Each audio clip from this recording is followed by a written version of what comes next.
So my name is Olumide Ajulo. I'm a psychotherapist, so I hold a number of different roles. So I'm the counselling team manager at Leeds Beckett University. I also do some private work outside of the Horses Centre in Leeds. I identify as black and I identify as Nigerian. I also identify as British as well because I was raised here. And my relationship with Leeds is I came for work. So I got a job working in pensions, and I've stayed ever since. So I've been here 16, 17 years now.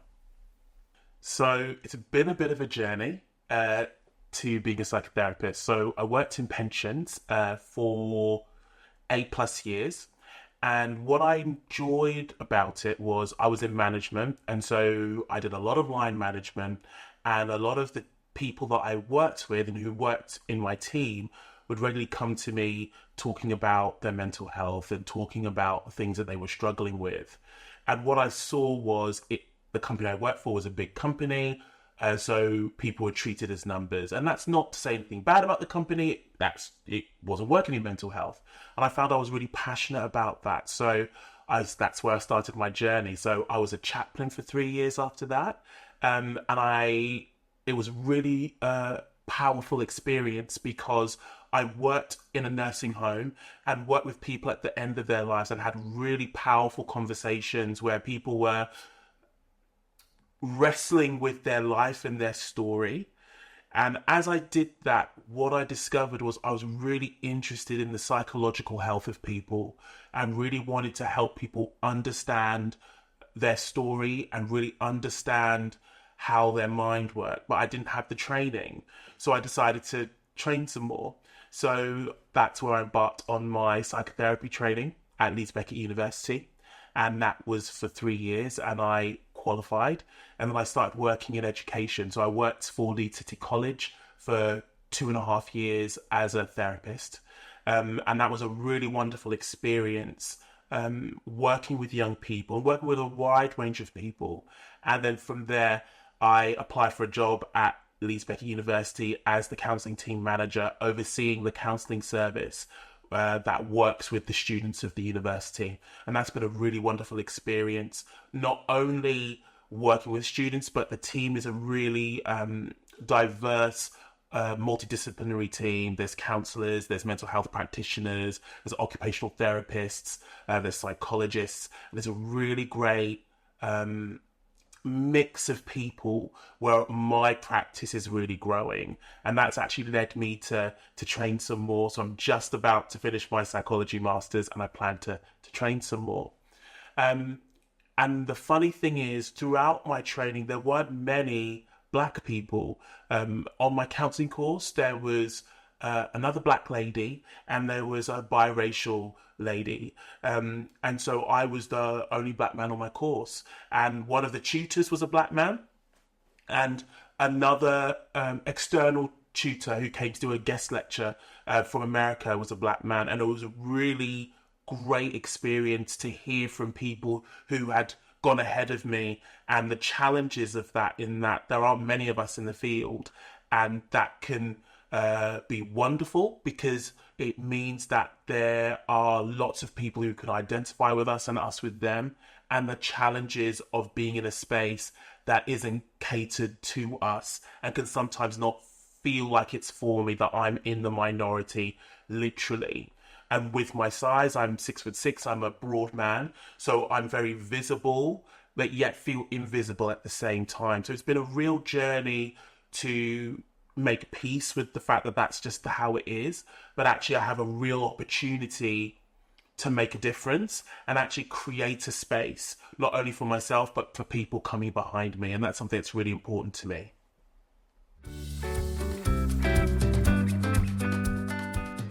I think being a child of the 80s and 90s and growing up in the south of the country, my skin colour was a topic of discussion. We were the only black family in the area, and so my difference was really visible.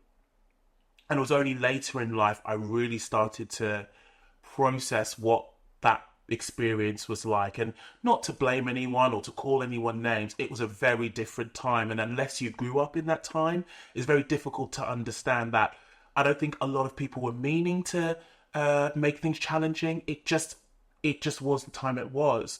But I have an opportunity to make sure that other people don't go through those experiences, and also help people who have been through those experiences. So for me, training as a therapist, I have an opportunity to help people, and to help people who look like me. So one of the things that I've done throughout my training is give talks on what can happen to Black people when they experience racism. Everything from being getting to a point where you hate your own race, and sometimes we can see that. We can see people who are Black and yet seem to hate Black people. A lot of the time, you can find a story where they were ostracized, where they experienced racism, and what they learned was, my skin color is awful, therefore I need to reject it. And also some people who really almost go the complete opposite direction and learn to hate other races because of the shame and the experiences that they've had. And I really feel empowered to help people make peace with their race, as well as make peace with other races, so that, yes, we're making space for ourselves, which is so important, but it doesn't have to be at the cost of other people, that we can all be who we are. And I think that's really important. So not only helping people who look like me, but helping people who don't look like me learn how to have a relationship with someone who looks like me. And I think that's really, really important. And so there's practical ways that I do that, in terms of working with Black students at university, as well as helping staff members understand that a bit better. And I've also started working with a charity called Calm and Centered in Chapeltown. That's been a really wonderful experience, because it's something I've really wanted to do since I finished training, specifically use my training to give people who look like me quality psychotherapy and quality support, because it's very difficult to find a Black therapist. I had a Black therapist when I was training, and he was able to open doors that therapists of other races and nationalities wouldn't have been able to open, because he asked me simply, what has it been like walking around as a Black man? And I'd never asked myself that question. And that unraveled a whole narrative of feeling different and experiencing difference, and how that affected me, and how it affected how I saw myself in the world. And so to be able to be on the other side of that, and be able to ask people that question, and be able to support them as they process that, is a real gift and a real honor.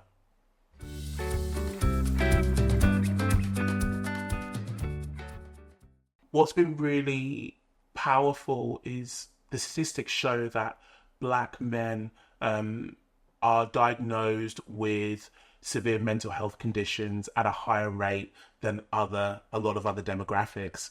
And I had an experience with a particular client where he had seen a psychologist, a psychiatrist, CBT therapist, and had been diagnosed with a severe mental health condition.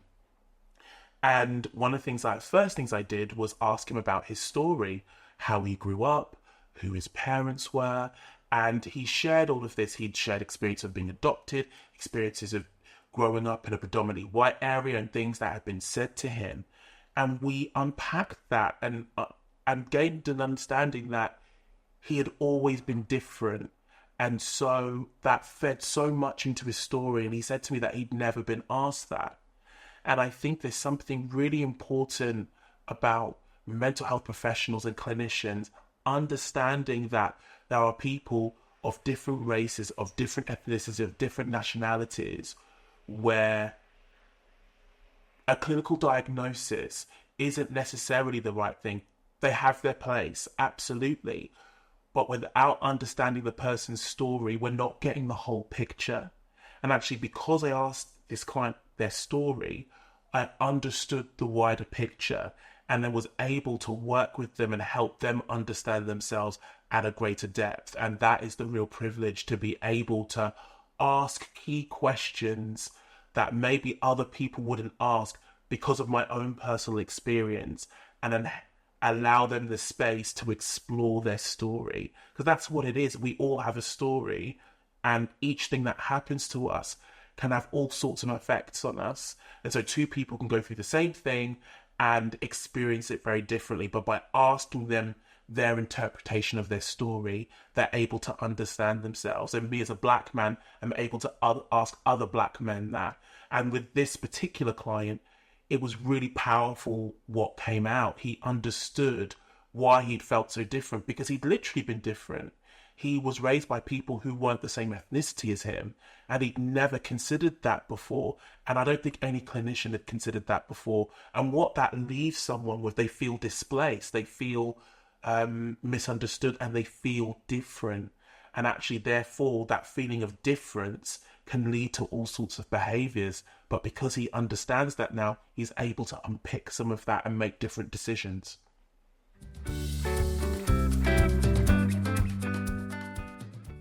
So my past, or my story, I think the part that it plays is I'm the son of a doctor, and he was one of the, he pioneered a lot of things. And so I sit in this really interesting space of believing the medical model of psychotherapy is really important, as well as not over medicalizing or pathologizing people. Some people, there is a clinical issue going on, and that label, that diagnosis is really important, whilst at the same time that can't be the be all and end all, because we're people who live in a world, who have relationships. And so what I want my part to be is to be able to sit in that space where I have an understanding of diagnosis, I have an understanding of clinical issues, and be able to talk about it from a place of experience and understanding, and be able to talk to people who've trained in that way, as well as, on the flip side, not be able to help people understand things in aspect of relationship and in relation to life. And so that's part of the reason why I'm continuing to train. So I'm just about to finish my psychology masters and looking to do counselling psychology doctorate, because what that will give me is the DR, the doctorate, where I have that title, which can be really helpful when talking to certain professionals. That's just the reality. I think it's really important to not only train myself and understand certain things, but be able to have that to be able to talk to certain professionals, as well as be able to know when to leave that at the door and to talk to another human. And that's where I want to sit. That's where I see myself sitting.